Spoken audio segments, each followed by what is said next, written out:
Oh God, where am I? What is this? What? Oh my God, this is YouTube. This is a YouTube video.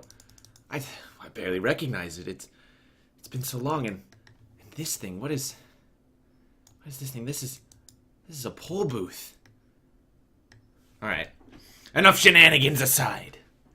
Ladies and gentlemen, hey guys, what's up? It's BarrowsBOY, and it's time for another poll rundown video, folks. It's been a long time. Most of you know at this point, I've been pretty inactive on RS, waiting for updates to come around that intrigue me, that interest me, that capture my interest once again, because once you have all the money in the world and you kind of don't like skilling anymore, there's only so much you can do.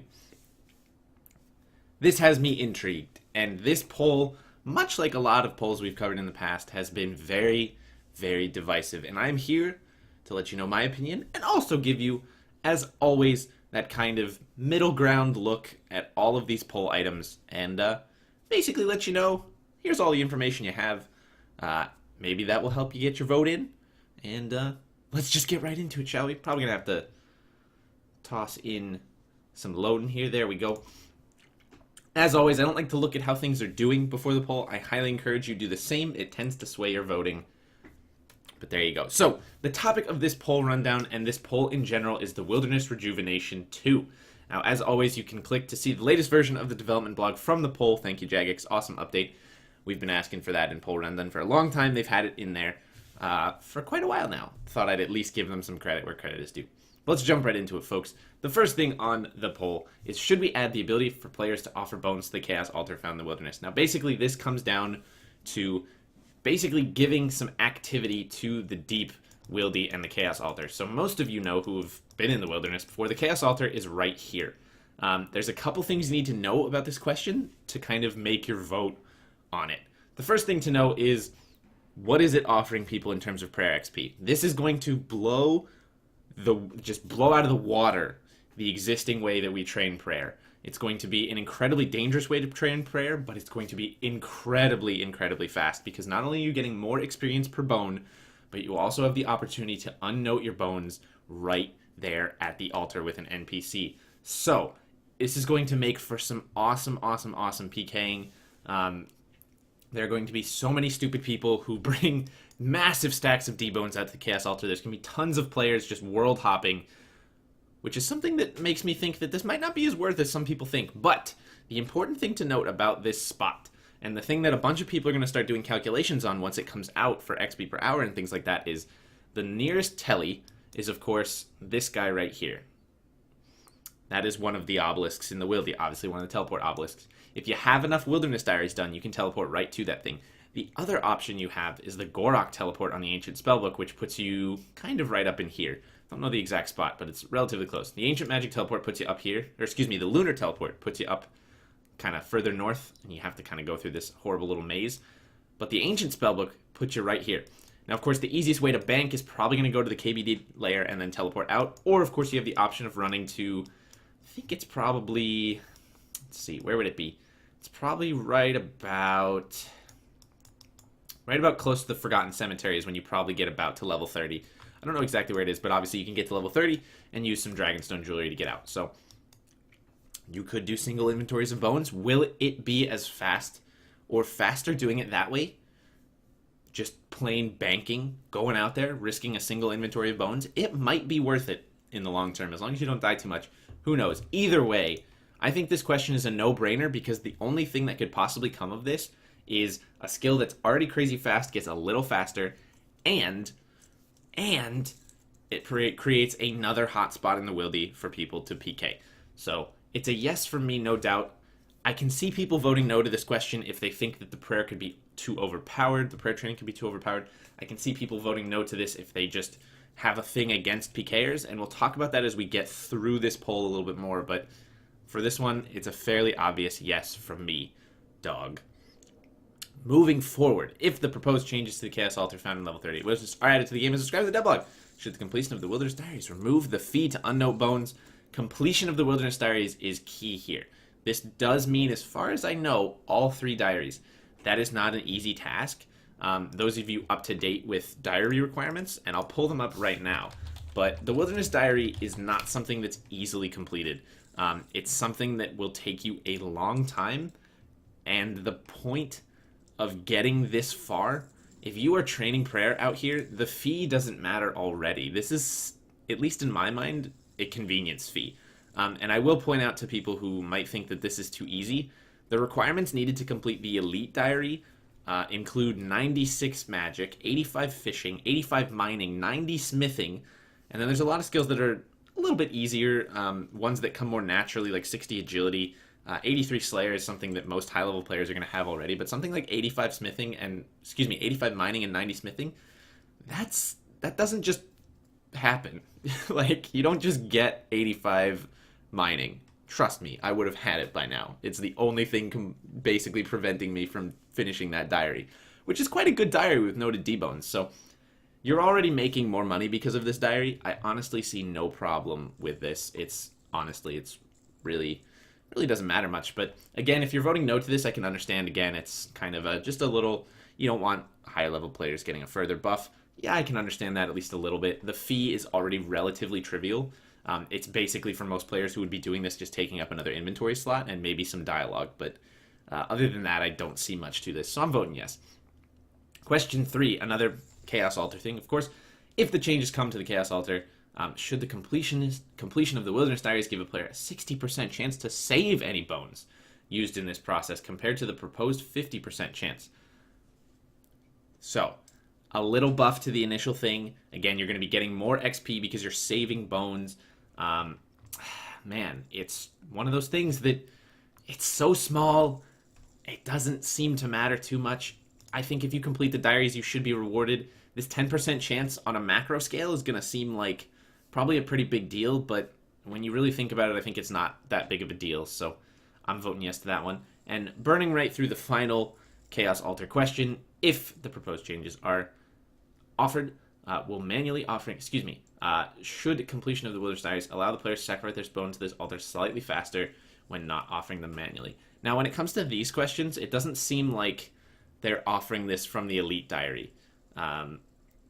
So I'm not really sure where this is going. Again, I think yes, but it's coming down to this, like, what level of the diary are they offering this from? And when I read this question the first time, I kind of looked back to question 2 and 3, and I was like, wait, do they mean like all the diaries or just like a couple of them? They don't really specify which diary they intend for you to complete. This question 3 and more importantly question 4 don't seem like elite requirements. They could be though. I honestly don't know. So it's one of those things. I still think yes. Again, I think this whole Chaos Altar, I think the better you make this and the more attractive you make it, the better the scene becomes in the wilderness. And let's not forget, this poll is about PKing. It's about making the wilderness interesting. I'm just now realizing there's this horrible black square on my screen. I am so sorry. There it goes away. I hope that hasn't been there for too long. All right, moving forward. Question number 5.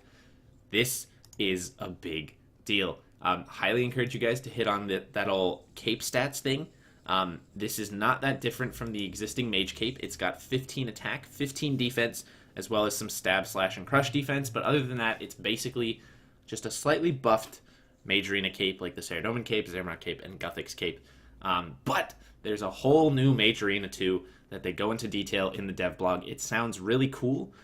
If you guys have ever done Elite Clues, the treasure hunting Elite Clues, the hot and cold part, where you kind of have to figure out where something is, imagine the Mage Arena activity, but instead of being in the Mage Arena, you have to actually go throughout the wilderness to find the bosses you have to fight.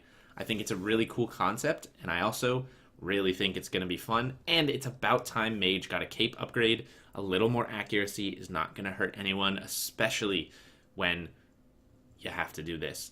So I'm excited about it. I'm very surprised that Jagex has taken so long to put in a new Mage Cape. It seems like one of those things that in all this content they've put out, whether it's PVM or otherwise, it seems like they would have by now done something like this.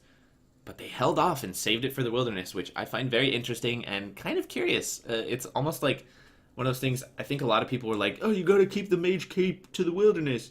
And they listened, which I think is interesting because I don't think it was that important personally, but hell, they've done it. I'm voting yes to that. I think that's super cool. Now, If Mage Arena 2 is added, should it be possible to recharge new capes by tracking down and killing one of the bosses? Now, it should be mentioned, you do have to recharge your cape. That is part of it. Again, making sure the wilderness stays active.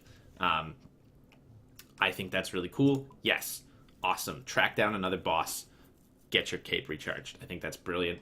And then if Mage Arena 2 is out of game, should it be possible to attain more than one god cape type at any time? This will allow players to have capes from all 3 gods. Again, I think that's important. There's no reason to let players not have more than one.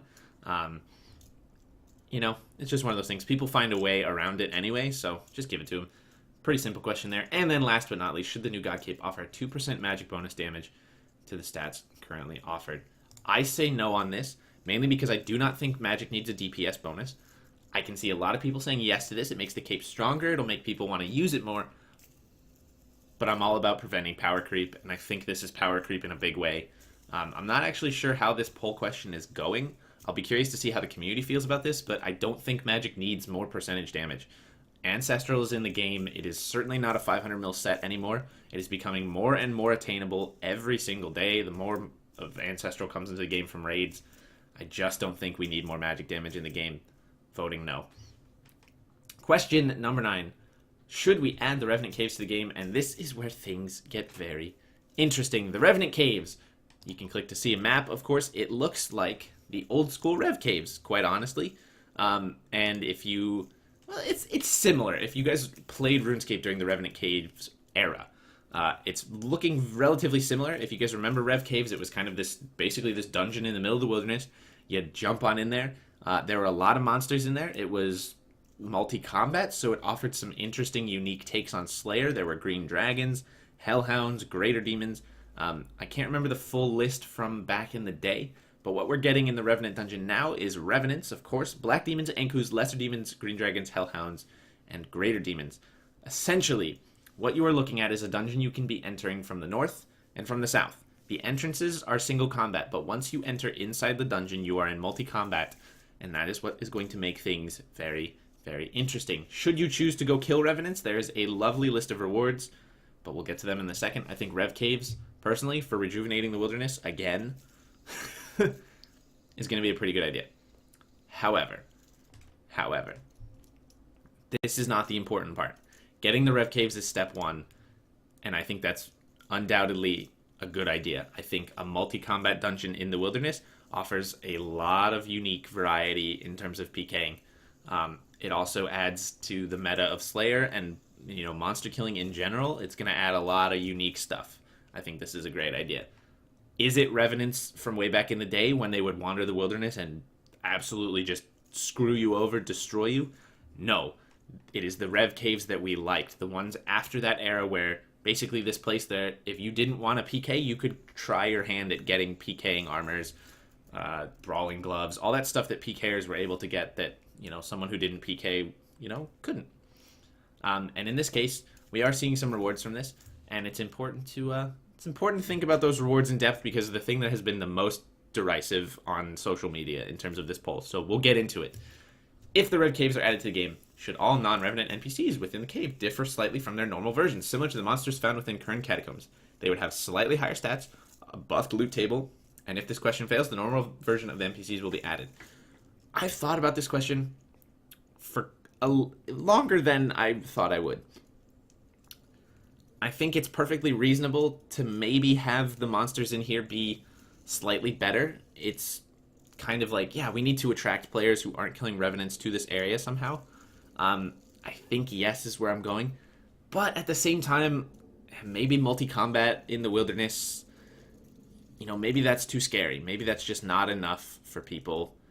Maybe we have to have that, is essentially what I came to. I was kind of thinking no. I was like, no, they can just be normal monsters. But I think in the end I came to yes, mainly because I thought they need to be worth it. All those other monsters. Otherwise, the only thing that people are going to care about inside the caves is the Revenants. And obviously, most players are going to do that. But there does need to be some attraction to the other stuff. Otherwise, what the hell is the point?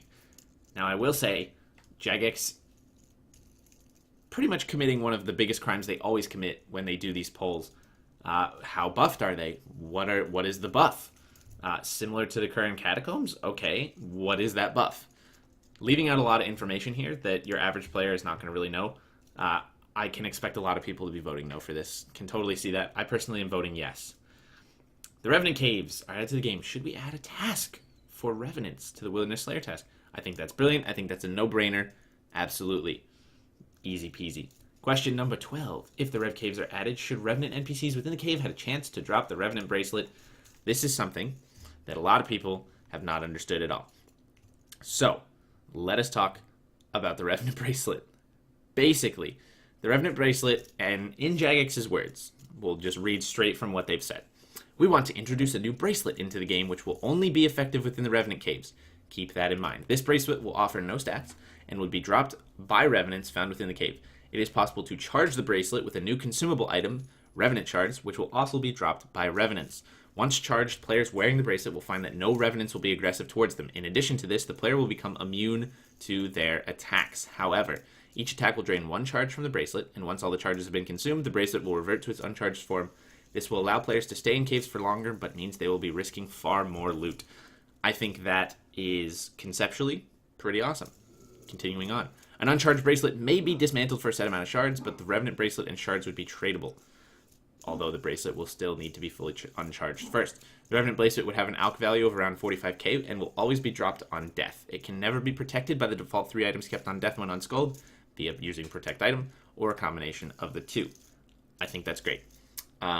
Again, Jagex not really saying how common this bracelet's going to be, but conceptually, I think it's very smart to have people pay money to risk, essentially, the idea, buy a tradable item or get a tradable item to spend lots of time in the Rev Cave to then technically be bigger loot for PKers. It's a win-win for PVM and PvP in this case. I think this is a no-brainer for yes. A lot of people don't understand what they're getting with this bracelet. I hope I've made it clear. If after all this, still understanding what the bracelet does for this content, which is essentially basically, hey, people are going to be able to stay longer in this cave without using supplies. However, because they're staying longer, obviously you are at more risk of losing more stuff. Because the Revenants are going to drop more than just their special stuff. Presumably they're going to be relatively good at making money anyway. However, I will say this, a lot of people have kind of made it clear that they've overestimated how much they think Revenants are going to be profit-wise. They're like, oh, these Revenants, they're going to be like $1 mil per hour. It's going to be ridiculous. I don't know if that's necessarily true, and that's one of the vague things that Jagex has brought in. I personally don't see Revenants as being incredible moneymakers unless you're able to get their uniques. They're not a monster that you're there to farm. You're there to get the, they're not a green dragon. You're not getting a hide and a bone every kill. You're there to hopefully get the big stuff. And I think a lot of people are assuming that it's the other way. And I don't think that's right. Granted, we're both making assumptions, so it's hard to say. Jagex, as far as I know, hasn't said anything about how these guys are going to work without the specific drops. We'll see moving forward. Let's talk about the specific drops. Question number 13. If the Revenant Caves are added to the game, should the NPCs within the cave have a chance to drop a teleport scroll, as described in the devlog? This is basically just a scroll to the Revenant Cave. This is going to be great for PKers and PVMers alike. Yeah, man. I don't see much reason not to, right? The thing that Jagex says in this devblog portion, and I think it is worth mentioning, so I will read it. It is worth noting that the caves will expand from levels 17 to 40 wilderness, and this teleport would only take you to the entrance of the cave. The higher leveled Revenants will be found deep within the caves, which will add a natural delay to players returning to the caves for the purpose of finding higher leveled Revenants. Yes. However, I think that's a little short-sighted in Jagex's part because the Revenants are all in one area. Yes, they say it'll take you longer to find the higher leveled ones, but it's literally running from one end of a dungeon room to another. It's essentially, I think, size-wise, it seems like it's running from one end of the Brimhaven Dragon area to another. That doesn't seem like a huge deal. So I think that's a little... I think the wording on that is... It's a little biased, let's put it that way.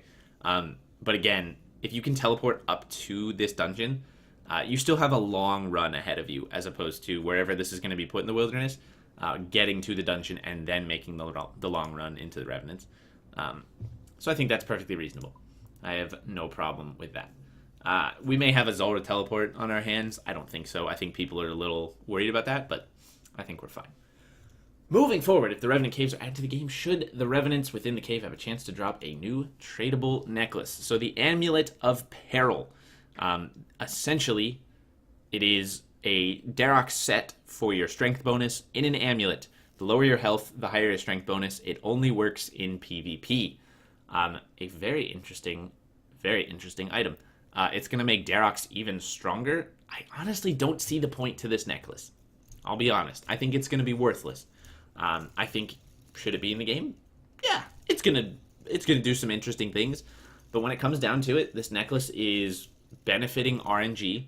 It's just kind of hoping and praying that you get some good RNG.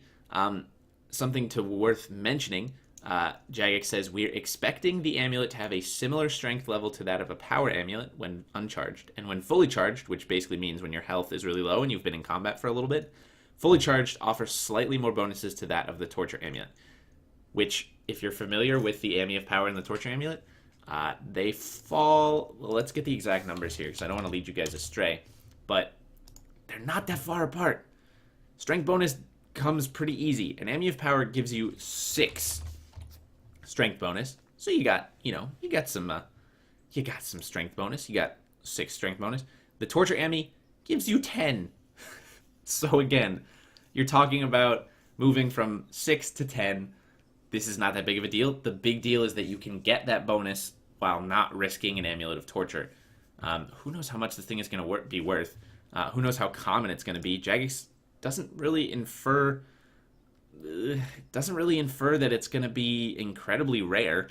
And based on what it does, it's not that strong. So I'm okay with it. I think it'll add an interesting dynamic to PKing. But honestly, again, personally, I just see this necklace being useless. Does it mean I should vote no because I think the item's going to be useless? No. And I think a lot of people, and this is like a lesson to be learned, if you've somehow made it this far in the video, if you think an item is not going to be useless in game, and that's why you're voting no, you're doing it wrong, in my opinion. I think you should vote yes to the item and have Jagex fix it once it's in the game. And you're going to get another poll question on it, probably. Knowing Jagex, it wouldn't be crazy of them to not do a poll question on it. But put the item in the game, let people decide whether it's useful or not. Maybe people find it useful. If it's not useful, it is still very possible that some players will get a kick out of it, and that's really what's important. You don't see many people using Torag's hammers, but they're in the game, They have their purpose in some way. So, having said that, I'm voting yes. Question 15. This is the crazy one. If the Revenant Caves are added to the game, should Revs have a chance to drop a new set of tradable gloves/van braces that would be best in slot for ranged? These are offering, they're called Revenant van braces, that's the work in progress title. I'm sure they'll come up with some fancy name for them. But as is, they're offering plus 14 to ranged attack. Barrow's gloves, as JX touched on a lot in the dev blog, are the current best in slot for range. They offer plus 12. So you're basically getting 2 more. You're also getting a nice amount of mage defense. And Barrow's gloves, let me check what Barrow's gloves is. Barrow's gloves only offer plus 6. So it is truly a mage thing. You're also getting 2 ranged strength. And I don't know how ranged strength scales with damage. In like normal strength bonus, it usually is 2 strength bonus equals 1 damage splat. That's kind of where it ends up usually. Doesn't seem like too big of a deal to me. And however, here's what I can say, and I believe this question is failing, and I know you're not. I know it's rather important that you vote on these without knowing the result, but I'm here to be analytical, and I'm here to talk to you about how people are feeling about this and why things are happening. So here's why this is failing. Range is so pervasive in old school RuneScape right now. Name a boss that is worth doing, name a piece of PVM content that's worth doing right now that you're not ranging. I'll wait. There's not a lot of them, is my point. So, adding a new set of gloves, especially now that Void has been nerfed, it's a big deal. And the thing to think about these Van Braces is, I think it does bring range kind of back to what it was when we had Full Void. But at the same time, range is already really powerful in old school, and I think that's why people are voting no to this. I personally am voting yes, because again, I think the more stuff you give to Revenants, the better. But I do not have anything against people voting no to this. Range is disgusting in old school right now. The Twisted Bow is the most powerful and most expensive item in the game for a reason. It may be crazy rare, but it's also crazy strong. And let's be honest, does the Twisted Bow need help? Not really. It's been nerfed multiple times. So with that, I am voting yes. But if you voted no, and you do vote no, let's put it this way, I don't really have an argument for you. I understand completely. There's a lot of questions in this poll that I could see going back and forth with people, but not this one. I understand completely.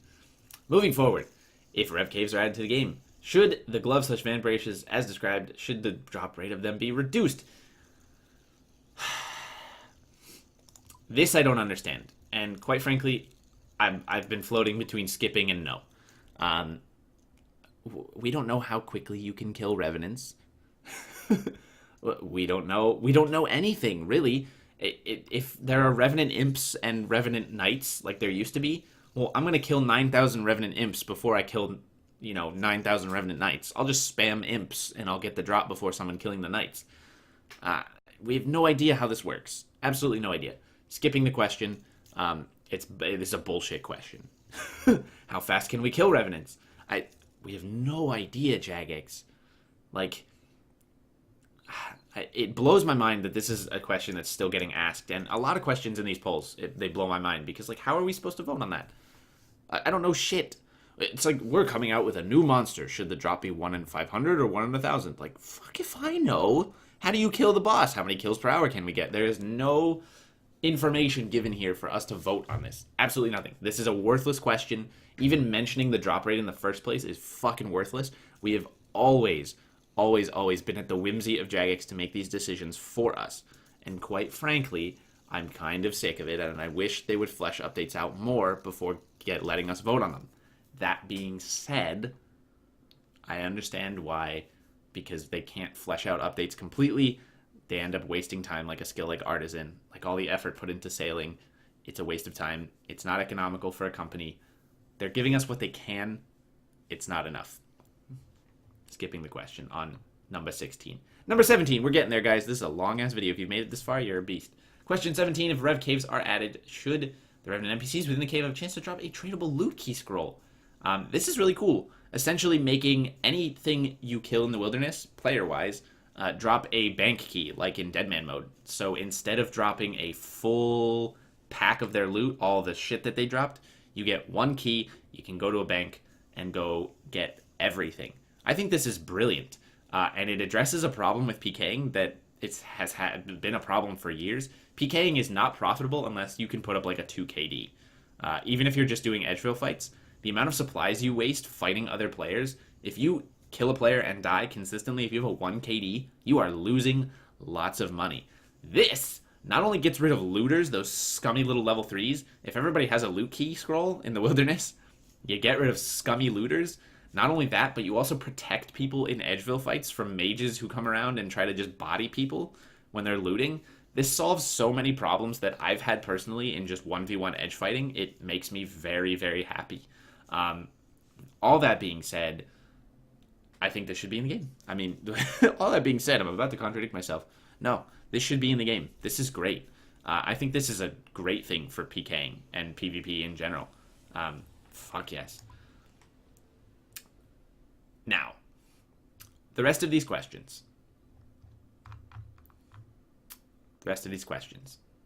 And I scrolled down to make sure the rest of the questions are all PvP armor questions. But the rest of these questions are the ones that are causing problems with basically everyone thinking about this stuff.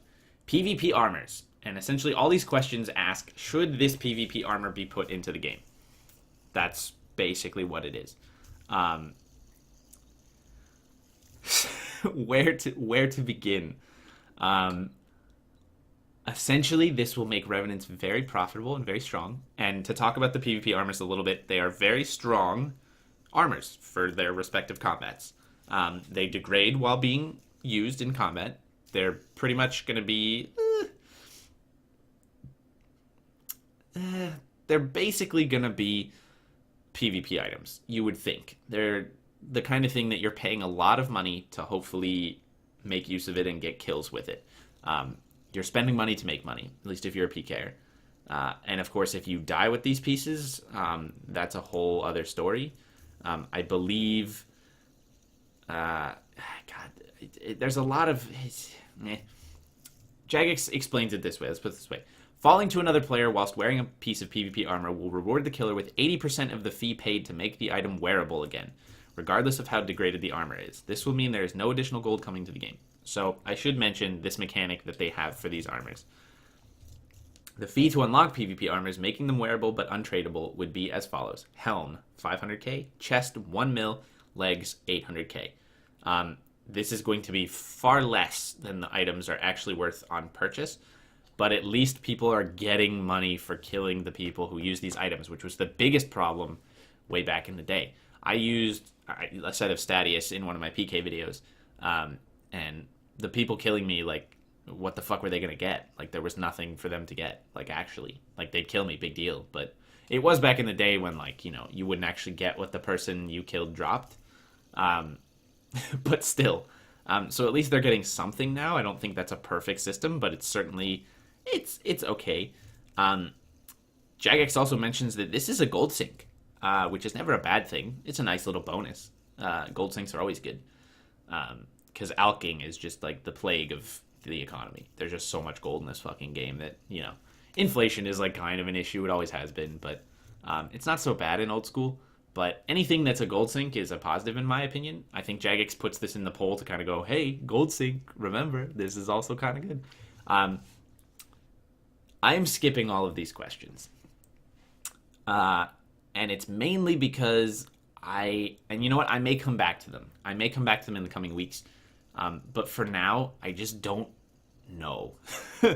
Revenants, Jagex, no doubt, given whether these armors pass or fail, is going to make Revenants worth it. PKers, you're going to get what you want. PVMers, you're going to get what you want. That being said, I don't know if the Revenants, in the long run, if Jagex does their job right, are going to need these armors. Do I think these armors add much to PKing? No, I don't. Not really. Nah. They're less expensive of a PK. Like, if you kill someone wearing one of these items, you're getting less money than you would killing them in a set of, like, a Rims or Barrows. The only difference is they're stronger. I don't think these items are balanced properly, is essentially what it is. It makes you very strong, and sure, you're risking a lot, but the person killing you doesn't really get what it's worth. If I'm going up against someone who has much stronger gear than I, and I know that, like, I'm disadvantaged because of that, at the very least I want the chance of making more money for killing them. So based on what these items used to be worth way back in the day, which is probably a good indication of where they will fall in old school, I just don't see them making sense. I just don't see it. They do provide an interesting, unique thing for PVM. There's going to be a lot of people potentially going for speed kills on stuff using these armors. That's probably the only impact on PVM. In PvP, I think I've made myself pretty clear. I just don't see it being worth it for the person who's not wearing it. It just doesn't, the math just doesn't add up for me. So while I think no is kind of where I fall, really, when when you really think about it, I think, and when I've thought about these, no is kind of where I really fall. However, I am skipping these questions because I don't want to get in the way of basically people who know this better. But again, at the same time, I just don't think this stuff should be in this game. But I am skipping these questions a little bit out of kind of respect. But for PKers and, wanting them to have their fun in what ways they can. I don't think these will hurt the game. However, I don't see them, just mechanically, I don't think they make sense. So that's kind of where I fall. And I'll go ahead and fill out my little skippies And my little skippies. And my little skippies. And my last little skippies. So, you can check out all of this stuff, the stats of all of these freaking armors and things. You can check out all that stuff on the dev blog. I will link it in the description of this video. Guys, thank you so much for checking out this video and watching. I hope you enjoyed yourself. I hope you stuck around for the end. That would be impressive. And please, please remember, if you are a skiller, if you are someone who has died doing a clue scroll, if you are someone who has been negatively impacted by someone enjoying the PvP aspect of this game, I will caution you when voting for this poll by saying you have been treated very, very well by Jagex. It is about time PKers got a little bit of an update. It is a huge part of this game. And whether or not you occasionally lose a clue scroll in the wildy, I will mention to you, I will say the same thing I said to one of my subscribers who recently said he's voting no to everything because something along the lines of, I hate dying to PKers. You are voting selfishly, and you're also bad. There are so many ways to avoid dying in the wilderness. There are so many ways to protect your clue scroll on death. You just have to get good, scrub. That's kind of what it comes down to. So, I will finish this by saying, don't ruin other people's fun just because you had a bad experience one time. I promise, this update, in general, is better for everyone. It really is. If a PKing community is flourishing, the PVM community flourishes. When the game improves, it improves for everyone. And I will finish, finally, with the this long-ass video. It's probably the longest video I've ever uploaded to my channel, or close to. Please remember that when you're voting for these polls, vote for the game. I know it's very easy to vote selfishly. This is what I want. But keep in mind, you are liking this game, you are enjoying this game, you are playing this game to have fun. If you vote for you in the short term, and it's bad for the game in the long term, it's bad for you too. So just remember that sometimes your selfish vote is actually not so selfish, it's actually just really stupid. So I'll end it there, guys. If you made it to the end, you're a fucking champion. If you could put in the comments, purple Slurpee, and if you made it this far, I'll just be impressed as hell, quite honestly. So write purple Slurpee in your comment, somehow work it in there. Be weird. Either way, guys, thank you so much for watching. You can catch me live on my Twitch channel almost every day of the week, playing RuneScape and other lovely games. And of course, every Sunday we have community games. It's a good time. Come hang out, play games with everybody. Thanks, guys, so much for watching another episode of Poll Rundown. I will see you guys in the next one.